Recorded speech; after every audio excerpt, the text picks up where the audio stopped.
right. Hello, everyone. Welcome to another episode of Hacks, Tips, and Tricks for Real Estate Agents. We've got me, Hallie McCrory, team lead of Empower Real Estate Group, San Angelo, Texas, and Dallas, Texas. And I've got my lovely co-host, Casey Stiers, on, the queen of Glenwood, queen of Raleigh, North Carolina, really queen of North Carolina. But we've also got another North Carolina queen on. So I got to. Well, technically, I would be like a princess today. She would be the queen because I wouldn't be where I am today without her. We have Angie Cole with us today. She actually got me into real estate. So it's an honor to have her here. She did all the tears and everything with me. So taught me how to write the contracts and all that. So everything I do is owed to her, this woman. Yeah. Yes, thank you, Angie. We know you're super busy, so we appreciate it. And you have really 57 agents on your brokerage? I think we're, yes. And it's a little up and down, right? So I think we're sitting around like 50 or so. Yes. Wow. That's super impressive. Yeah. Sorry. I didn't mean to interrupt you, Casey. You are fine. Fine. Good. So Angie has been in real estate, 16, 17 years now? Right at, 16. I'm going on Gadden's age. So. No, you're 100% correct. Yeah. Yep. And she literally built from the ground up. And this is why I have so much respect for her. Nothing has been handed to her. She has had to work to get to where she's at. She's done all the trials and tribulations and learned the hard way through a lot of things, I'm sure, and still learning every day. So, and we have probably tons of questions. I'm sure Hallie does because she doesn't know you. So we're going to hop into the questions because her time is precious. Yes. Hallie. So, okay. So you're Raleigh, North Carolina. Do you service just Raleigh, or is it North Carolina, South Carolina, or? Not only in the state of North Carolina, but I would say we are in like the triangle. So that includes Raleigh, but then we actually branch out all the way to the East Coast. We actually have one of our agents who is my mom. She lives at the coast, so at the beach. And so she works that area along with a couple of our other agents here in the triangle. They kind of go back and forth. So, but I would say majority, yes, here in the triangle. Nice. Okay. And 16, 17 years in. So when did you, at what point, I guess you were just by yourself. I mean, how long were you by yourself? And then at what point did you want to, grow into a team?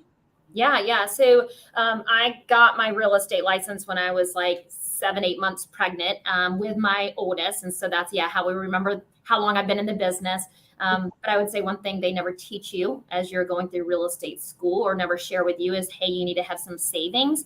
I, immediately was a single mama and could not even, pay a bill. But I was in the negative majorly. And so I didn't know next steps, I guess. Okay, I got my license. How can I now move forward? And with general brokerage, you really should have several months saved up. So someone told me about new construction. So I went that route and I aligned with a builder who paid salary and then plus bonuses. So in that moment in time of my life, that was perfect for me. That's what was needed. So stayed in new home construction, I think for about 2.5 or so years. Then from there, I went into general brokerage, joined one team, not a great fit, even though I absolutely adore and love that team, actually almost got out of the business. And another team approached me about being like their first agent. So things took off with that team. I was in the business for quite a few years before I decided to actually branch off and do my own thing. Okay, nice. So then when did it become Cole Realty? Yeah. On your own? So October of 2013 is when we actually, started Cole Realty as a team under another firm. Yes. Okay. Got it. Okay. So you guys are a team under another brokerage? No longer. So, so we're coming up, I guess, on our 10-year anniversary of being like Cole Realty. But in July of 2016, we decided to branch off from a big brick and mortar firm and go independent. So we are an independent firm called Cole Realty, team called Cole. Yes. Okay. Yeah. So I guess what made you want to leave, like the kind of corporate style and do independent? Yeah, good question.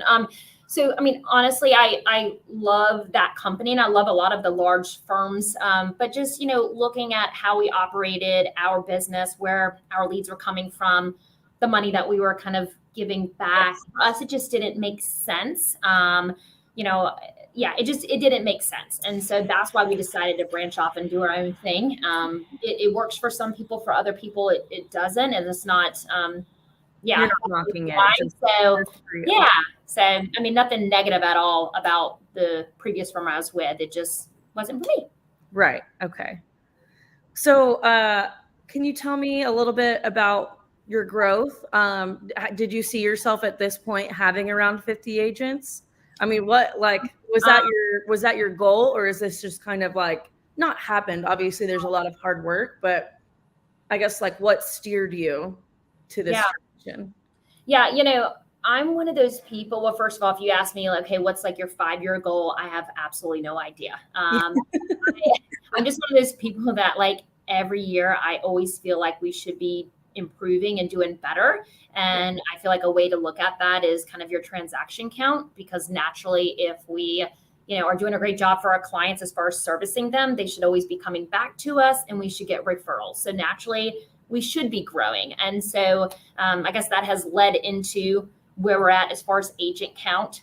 So it's also, we're running a business, right? So not only do I need to worry about my own bills and providing for my family, now that we have a lot of employees, I have that responsibility too. So as far as the desire to hire more and more agents really falls back on kind of the fear of, well, what about if the market takes a shift? If all of a sudden your lead agent decides to leave you, who's going to pay their salary? So I would say that's why we continue to recruit and add more agents, is protection of the overall company and protection of our employees. The last thing I want to do is, hey, market maybe takes a dip or turn and I have to let people go. Like, not right.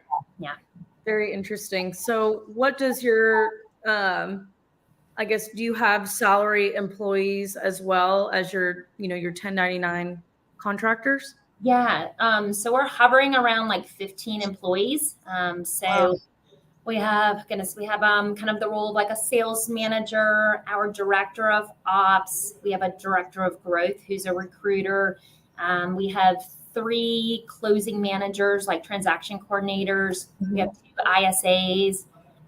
We have a part-time hourly runner. We have 2 full-time mentors. We have now an in-house photographer.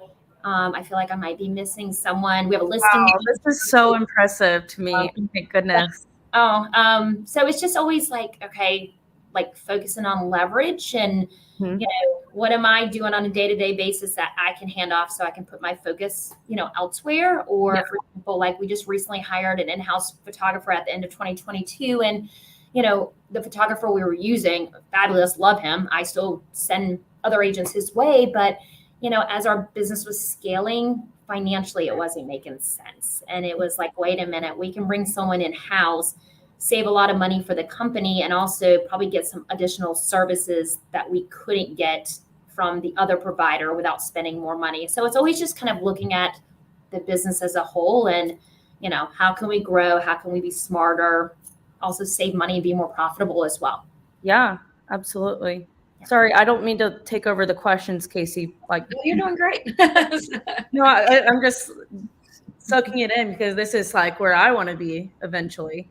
So do you still sell real estate, or are you focused on the business of your Cole Realty? So I decided to step out of production in June of 2020. I had that goal. I would say even before that. And I tried to step out of production and it just wasn't the right time. And I guess for the team, and I started to see numbers go a little bit down. So I jumped right back in. And when I was in production, I was strictly on the listing side. When I decided to hire our very first buying agent to the team, who's actually still with our team, Lowry, when she came on board, I made the decision. Larry, Casey. When she came on board, I made that decision. All right, only listing. So I was only listing agent, and then we had buyer specialists. But since then, of course, we've tweaked it, and we have a lot of listing specialists now who have earned the right to list. But yeah, I had the end goal of stepping out of production and really focusing on the team, because there's just not so much time in the day to give back, to coach, to look within the business. And when I'm out in the field, sorry, my screen just went black on me. I guess like time out. Sorry. I was like, what happened? So yeah, just, there's not enough time in the day to be out there like working for clients while also focusing on the business. At what point did you know it was time to step out? So, well, honestly, I tried to step out, wasn't successful at it. It wasn't right timing. But then when I was pregnant with the twins, so our youngest, we have twins that are 2.5. When I was pregnant with them, they actually said, Angie, you need to go like on bed rest pretty much because they were concerned about me going very, very early. And it was like, all right, this is like perfect time. And so that was in June of 2020. I went on my last listing appointment and, the team was ready for it. And so I stepped out and production continued to go up, which was scary. But like, actually, I individually in the company actually was even more profitable and I netted even more, even when I stepped out. But I think that goes to show I was able to pour more into the agents, right? So, I didn't need to be the one selling. They were doing an amazing job at it. So what was the question? I remember. When did I step out? When just told you when to step out? So June of 2020 is when I officially stepped out of the business, as far as production wise. But I'm here, in the office every single day. But it also has allowed me to not really work evenings and weekends other than here and there answering a phone call, but it's just where I'm at in my life. I mean, I've, back in the day, I remember 12 days straight, I was working nonstop, but that's where I was at in my life and I was able to do it. But, I definitely say now that I'd probably be divorced if I left all 4 kids at my husband and he'd probably shoot me. So where I'm at in my life, being in production it doesn't work for me. Yeah, absolutely. Yeah. What made you do just listings versus maybe like I've seen people do where they have like a dedicated showing agent, but they also work with buyers, but they have like the showing agent? Honestly, just stealing off the model of the Keller Williams model. That's really what, the red book that everyone is very familiar with. I didn't know any other direction or way to go. And it seemed like a great idea. I would say, sorry if there's background noise, people are loud outside. I would say if you look at your business, even though I think buyers can be easier probably to work with, right? Normally it's a lot more like happy times until you get into the multiple offers and lose those. Where I say when going on a listing appointment, it's a lot more of overcoming objections, talking them down on price point, showing your value with your commission rate. So I'd say working with buyers can be easier. You can work a lot more sellers, right? And so that's the model, right? I mean, when I was still actively in production, I went on my last listing appointment in June of 2020, and I still closed 78 listings that year. Now I do have the wonderful leverage of our team, but you couldn't do that on the buy side, working all those buyers. I mean, you wouldn't have a full hour in your day, right? But when you get a listing appointment, it's like you go out and meet with them for an hour and a half, 2 hours. All right, now I hand over paperwork to my listing manager who sends out all listing paperwork for me, puts everything into MLS, does all of our marketing, contract to close handles once they go into contract. So you can just, kind of cycle through, I'd say a lot more production. Right. Yeah. I love, it sounds like you've built systems for this too, right? That a big part of your success? 100%. I mean, I would say like my success is because of others and like where they like really excel within the business, like I was just talking about going on listing presentation, other than being at the appointment and then negotiating the contract, like that's all of the communication I really have with the client, here and there, of course, I check in, how are you doing? And they're like, Angie, we don't need you. We have your other person now. So like leverage is amazing when you get the right people in place. The client doesn't care if it's you helping them, like they just want to be serviced and taken care of. So whether it's me throughout the process, or if I have an amazing like transaction coordinator doing a fabulous job, that's all they care. So having the support from the team and being able to hand off parts of the transaction is huge. Yeah, that's, I'm kind of in that phase right now where I'm like, if I do have buyers, I have a showing agent, and that was a big mindset, or like a mindset that I had to overcome, that it had to be me, know? No, and I think that like control, I just thought that oh, sorry. Oh, I was just gonna say, I think that's a setback mindset that a lot of us have. Yeah. And I guess it does come back to control. It doesn't feel like it to me because I trust my showing agents. I just get worried that they're gonna, like, clients would be like, oh, why isn't why isn't it you? I want you. But I'm learning that yeah. What's the same thing, even like stepping out of production is like, oh, but they're gonna call and they're gonna want to work with me. No, they don't. It's all about how you just like relay it in the handoff. You know, my best friend, you know, said, hey Angie, we're ready to sell our home, ready to go buy a home. Great. Hey, I'm gonna connect you with such and such. They're our lead agent, they're amazing, blah, blah, blah. They're like, okay, you know, it's they don't have to work with you. So it's a mindset shift. Yeah. Very interesting. So leaving your old, like leaving the brokerage model, going independent, did you have all these, salary employees while you were there too, or did that come after? Yeah, that was definitely after. When I was with the previous firm, I think at that time we probably had like maybe 3 salaried employees, and I'm big on hiring on like where you want to go versus hiring out of need when everyone then is freaking out. Yes. It was like over time, of course, we've added as needed. But the last thing that I want to do is all of a sudden, like we're all drowning and you have too much pressure and too much on the plate of like maybe a transaction coordinator because they're the only ones. And all of a sudden you guys get busy and it's like, they can't support it. And then they quit on you because you've overworked them. So, right. I would rather, someone's plate be like almost full versus being completely full. So they, don't get overworked and they enjoy coming to, and they enjoy being with the team. So yeah, we definitely, over time we've grown. Okay. So, and was that something that you relied on their feedback for, or was it like stuff that you noticed? I think we all can notice when someone's totally stressed out and overworked, right? Right. So, I mean, I wouldn't say it's, now where the business is at, I'm actually not even the go-to for like our admin department, our director of growth, who's been with us for 6 years now. Oh God. Yeah. 6 years now.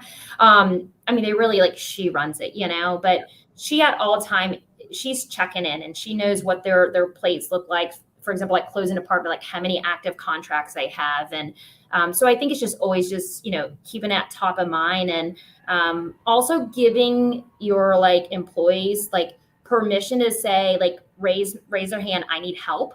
I think that's hard for a lot of people because then they feel like they're not doing a good job if they're asking for help or they're failing you. Right. But, we like, we'll tell them time after time, like, hey, like, tell me when you need help. Tell me when you need help. For example, like we have a property management division too. And, our general manager, like, I was like, you need, tell me when you need help. And very quickly, she was like, Angie, like, I need help. I'm drowning. All right, let's hire you someone, right? Because at some point she's either going to start dropping the ball, have unhappy clients. She's going to quit, like all these things are going to like go wrong if like, I don't get that feedback and get her some assistance. Right. Right. It's just very interesting to see what everything you have in place. I guess, having all these different, like I have a operations manager, but I hear you talk about a director of growth. Like, how did you know who to hire for what issues? Ooh. Or not issues, but like preemptive things you were running into? I'll be honest with you. I would say a lot of it comes from just masterminding with other agents and other teams. Who are at like your same level? Yeah. And just, who you have on your team, what positions do you have available? Like, for example, a lot of teams have an in-house marketing person. We don't. Not saying that they're right, we're wrong, vice versa, but I'm always thinking about, okay, we're outsourcing this. Is that what's best for the team? But like the director of what we call growth, which is our recruiter, it got to the point that I was investing a lot of time into recruiting and just those one-on-one conversations I personally was having. It was taking me away from other things where I needed focus in the business. So then it's like, I need help here, so it's trying to figure out like where in your business, what you do every day, are these like money-making activities? Is this helping to push the business forward? And if it's not, even if it is, am I the only person that could do this or could someone else assist? Yeah. So that's like when we, hired our recruiter, end of last year, that need came because we kind of changed our, I guess, vision and our goals as far as how many agents we want to bring into the company, knowing kind of where the market was shifting a little bit. Got it. Yeah.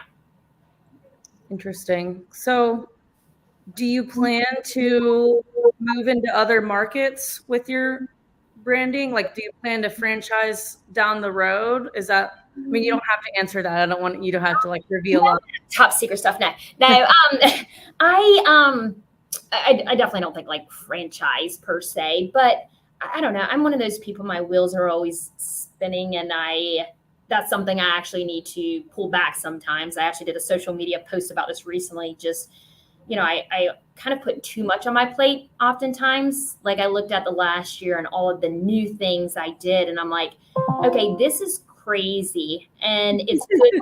It's great. But then if I don't know, we had in one of our businesses a bad employee, unfortunately. And then it all fell back on me. And then it's like, oh shoot, what do we do now? So sometimes I think I have to like pull back and like just really pour into what I already have going on versus like, let's expand, let's go here. So, I mean, we have, I guess, branched to the coast, but like we don't have a brick and mortar there. We don't have an actual office. And, we're now members of like another MLS called like the Triad MLS, because, some of our agents had interest in maybe going a little bit further in a different direction. So for Is me, that like Greensboro area? So, yes. That's where I'm from.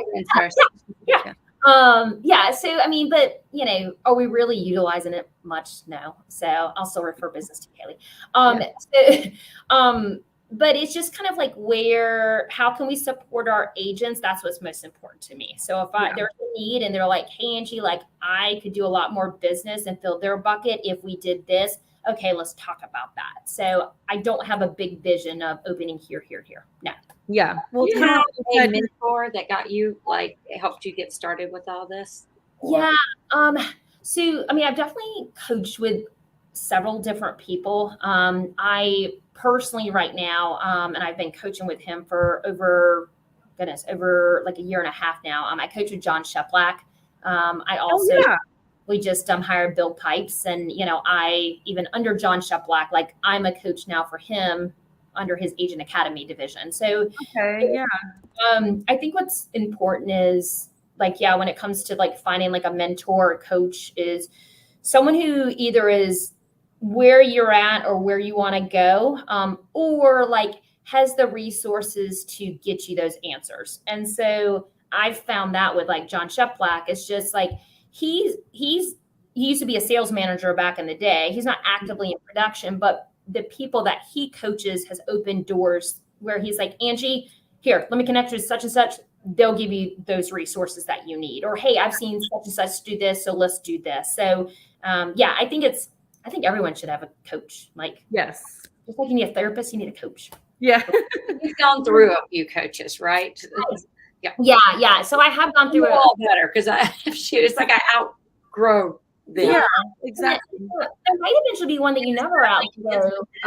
Outgrowing them. So I've been through a couple of different coaches, and I do feel like where I'm at currently in my business, I could see this, lasting forever, as far as who I'm coaching with now.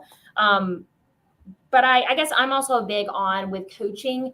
I cannot stand when a coach just like uses scripts on me. That drives me insane. Like I want you, and this is how like I coach others. I'm like, okay, this is where you're at. Let's do this now. Here's some materials to do that. Like, so not only are you going to guide me the next step, the next hire, but hey, all right, I said, put out an ad for a new admin. Well, here you go. Here's your ad. I've already done it. So I think that's important when looking for a coach too, is someone who can truly tell you, okay, this is the issue you're having in your business. Like, how can we improve that or take it to the next step? Yeah. I feel like you can tell too when it's like scripty and when it's not. Yes. It drives me. And before don't use that script. Touching on what we said before, I think sometimes you do outgrow coaches, not because they're bad, they're good for that, but then sometimes it's like you need someone else's perspective for this new step. Yeah. I think also like where you are personally in your life too, like maybe even like your business coach, like maybe real estate wise, like, I don't know, maybe your mindset has totally shifted on like where you want your business to go and what's most important to you. So yeah, it's not that like, even like they're not good enough to be my coach. Maybe just like, I don't know, my goals have totally shifted. Right. And like they're the best coach for me in the moment. So. Right. Yes. Yeah. I agree with that. How do you juggle everything and be a mom? That's like, I don't have kids yet, but I want to in a few years. Yes. I see all He's these, newly married. Oh, congrats. just thank you. Just see all these like badass moms killing it, and not only production, but attracting agents as well and running a business. How do you find a balance with it all, or do you? Or I just say I drink a lot of wine. I think the word balance is silly. I think it's impossible to truly have balance, right? You're going to have one week that it was like, wow, this was amazing. The next week, like you're drowning. So I don't feel like there's a true, like the word balance. I think that's BS, to be honest with you. But I think it's important just to like, no matter where you're at in your business, like when it's time to like be the mommy, be the wife, like be all in and put your business to the side. Like, so, hey, if it's just, I'm going on a date night, like, you know what, my phone can like be turned over. I don't need to, stare at my phone. Like, let me like focus on my spouse, I think it's important for your relationship. And I think it's also important for you. Like you need to cut that off. And then, with kids, like, Adam, listen to Angie. I mean, it's tough, right? I love real estate. Like I get it, I get excited about it, right? So like I love working. So like when we're at home, for example, after the kiddos go to bed, my husband will turn on his favorite shows and I'll be sitting beside him just playing on my phone or answering an email. And it's not that I like have to answer an email. I'd rather do that than watch TV. I don't know. But I would just say when you're having time with your kids or time with your spouse, just put your phone away for a second. Like the world is not going to fall apart. But there's no perfect balance. There isn't. Yeah. What does a day in your life look like? It's such a cliche. Yeah. When do you start? Like, give us a rundown in your day. You can look at my house right now. What a hot mess it is. So I mean, I am very like regiment as far as all right. Well, I've been slack lately, have not been doing my workouts, but I did get up this morning. I worked out. So that is my goal, is to get back into working out because it's been like months. So that would mean I wake up at 4:45 in the morning to get up and work out because I work out. Then it gives me like an hour of working out, and then I get all the kids' stuff ready. And then from 6:15 to 7 o'clock, I'm getting myself ready. And then the kids start to get up, or we go wake them up at like 7. And then it's get all the kids ready. Our oldest, she's self-sufficient. But our younger ones, and then we're typically like out the door. My husband always takes the oldest one. I take the 3 littles to daycare. And I mean, I say we're typically out the door no later than 7:45. Some mornings at 7:30, depending on what's going on. Then from there, I was going to Starbucks, but I just got the Nespresso my friends told me about. Oh, yeah. I'm going to save $10 a day and not go to Starbucks every morning to get my breakfast and my coffee. So now I make my coffee and I'm making a yummy yogurt parfait every morning. Then I come in the office. I'm in the office by like 8:30 at latest every morning. And I'm here all day long. As far as like, I can't say that I like have like, I do this or wonderful time blocking in any way, but I just really work off of my calendar.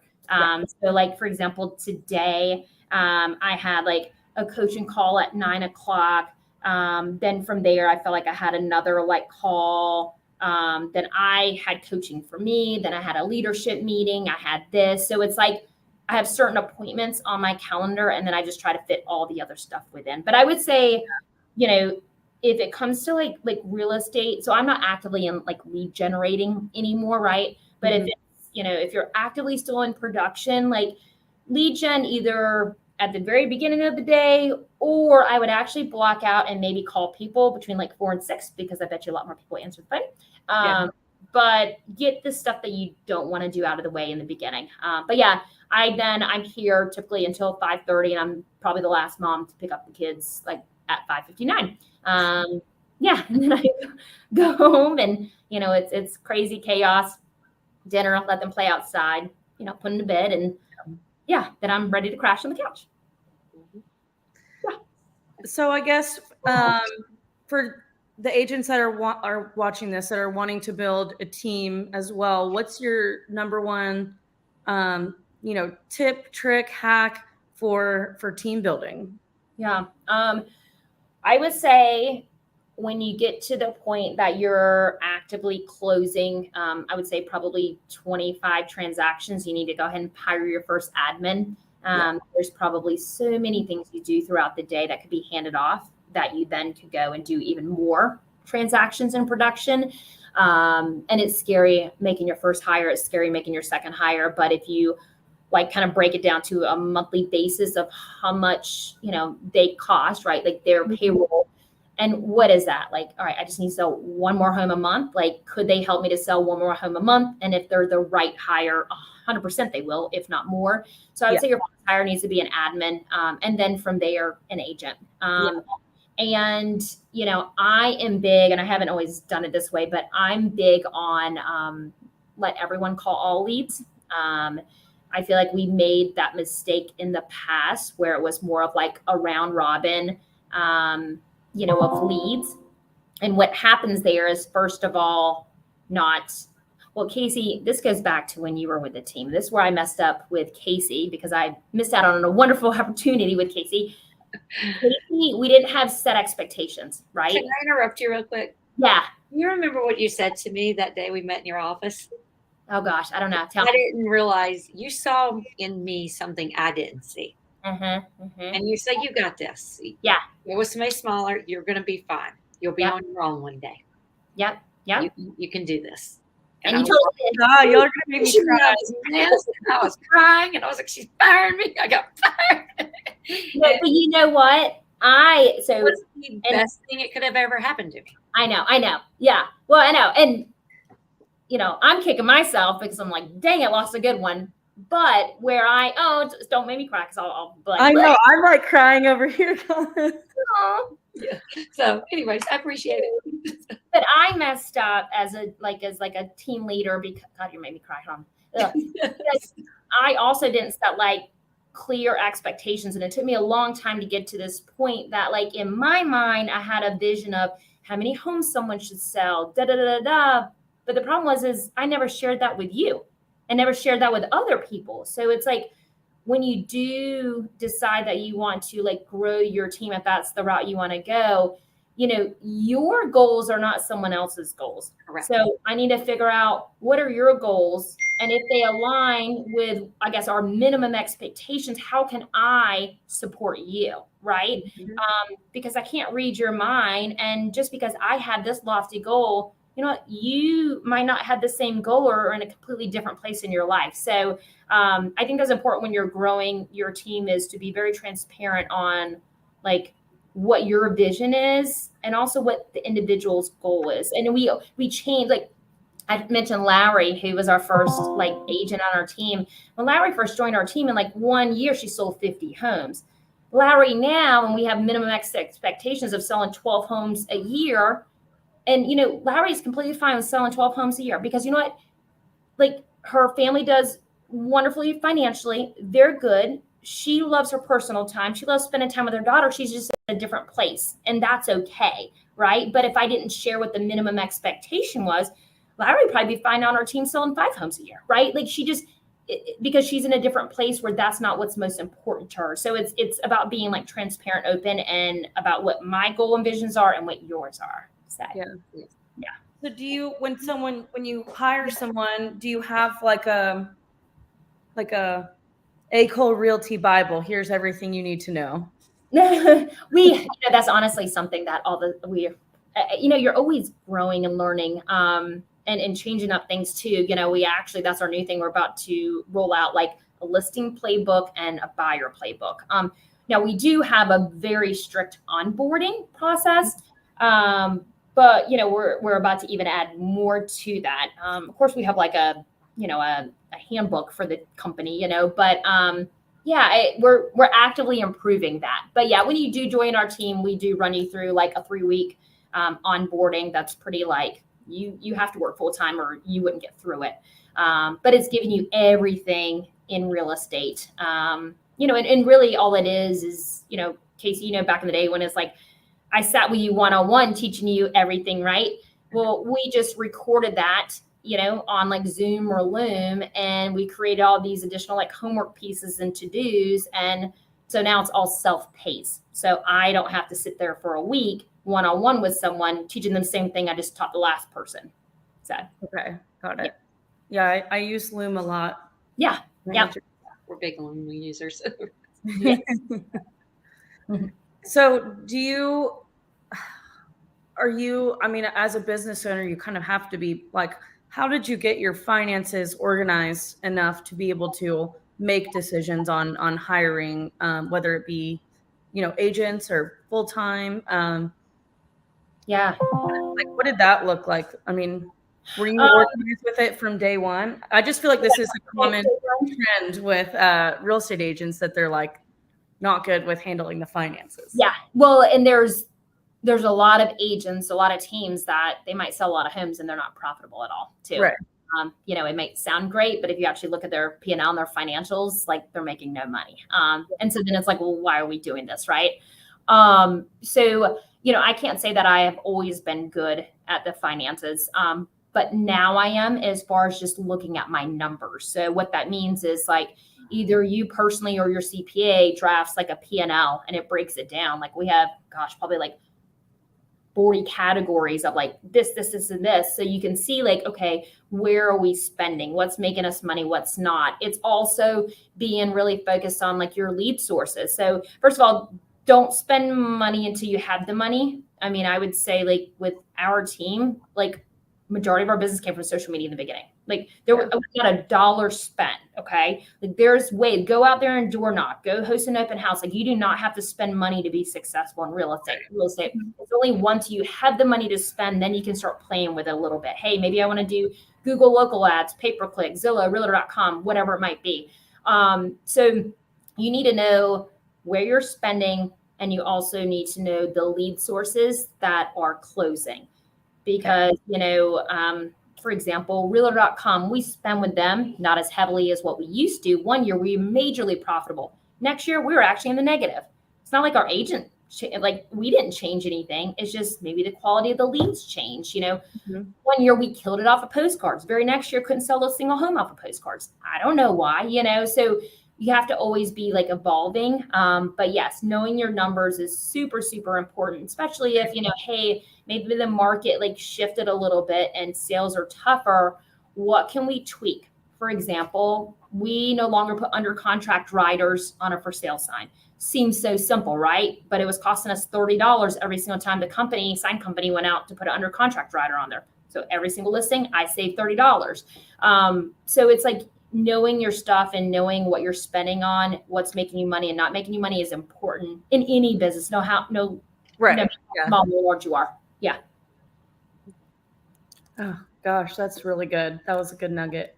That was a very good nugget.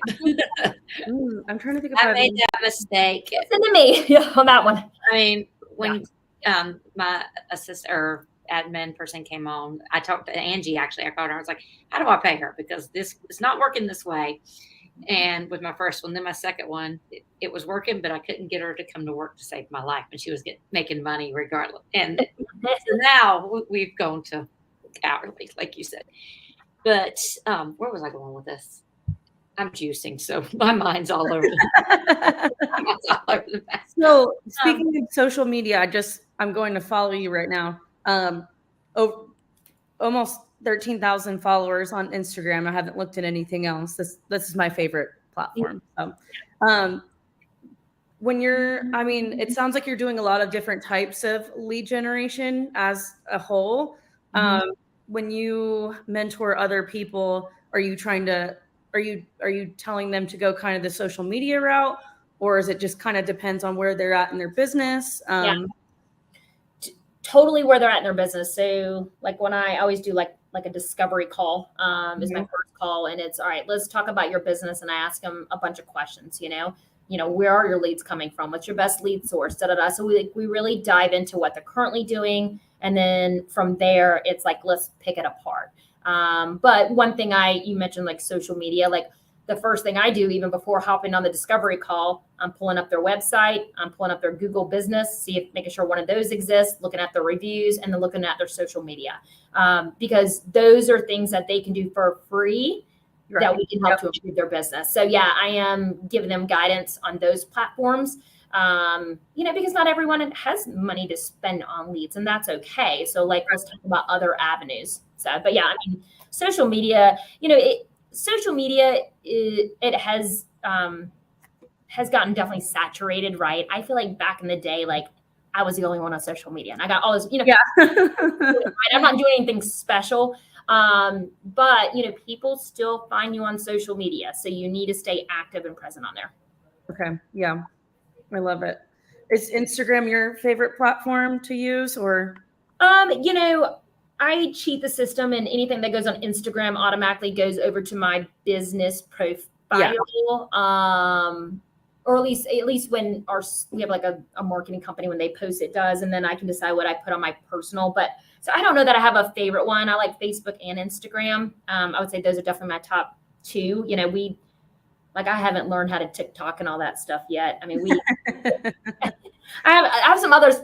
Like we have one agent on our team, Ben. I mean, he is like the master of these amazing, funny TikTok videos. They are so good. So every time he does one, I'm like, invite me to review, so I put it on my page. They're like so good.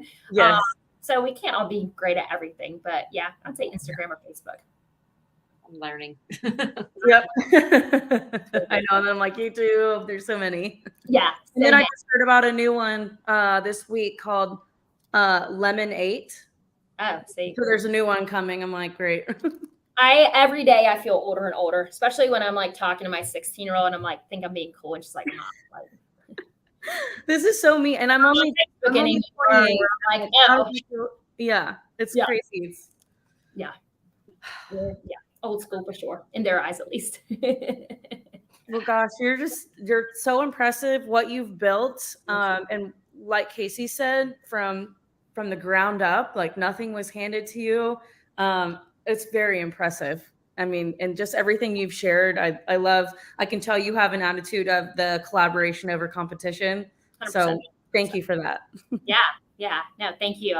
I was, of course, honored when Casey reached out. Do you do coaching? Do I do coaching? Yes. Yeah. So I'm under the umbrella of Agent Academy. And so I currently have 5 clients that I coach. Oh, you know what? I'm going to roll your, so if anybody wants to connect with Angie, I'm going to roll her Instagram on the bottom. Yeah. So it's Agent Academy. You said why? I'm sorry. How honored you agreed. You said you felt honored to be asked. Yes. Thank you. Yes. Under Agent Academy.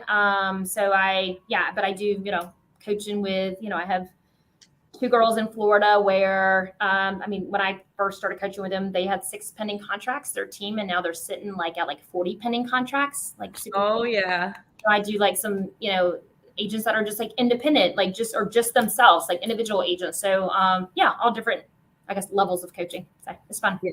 Love it. Yeah. Cool. Well, yeah, guys, if you want to connect with Angie, Cole Realty on Instagram, probably just Angie Cole on Facebook. Yeah, exactly. Okay. Awesome. Yeah. And I don't think, do you have any other questions, Casey? I think that went through all of mine. No. Gosh, well, this has been such a treat, Angie. Thank you so much. Thank and you. Especially even sometimes we bring on guests and I feel like I know a lot of, it's more for newer agents, but this is this one really spoke to me. Yes. An inspiration. Good. Hope you got something out of it. So. Absolutely. I got some nuggets out of it. So. Awesome. Good. Oh, okay. And really quick, guys, I forgot to, or I guess we forgot to mention it on a couple of our podcasts, but Casey, do you want to mention your charity that we're having? A charity for Bunny's Buddies, and we can link that as well. Yes, yeah. So we're trying to bring a little charity aspect into this too, just so with the followers that we have, and we both have rescue pups, so close to our heart. Those are our emotional support animals. Do I just put it in the chat, Hallie? Yes, yeah. It's not letting me. That's why I see what you mean. At destination and post con. You get it back. Like it's amazing the things that you can do like with money, like charities, like you mentioned, and giving back to your family where needed. And I think it's awesome. Yes. Casey, well, yeah, I guess if anybody wants that link, send us a DM and we'll give you the link for Buddy's Bunnies. Yes. Yes. That's awesome. Okay. Well, thank you, Angie, for coming on. We really appreciate it. This was, again, such a treat. So yes, it was. Thank you so much. So. Thank you.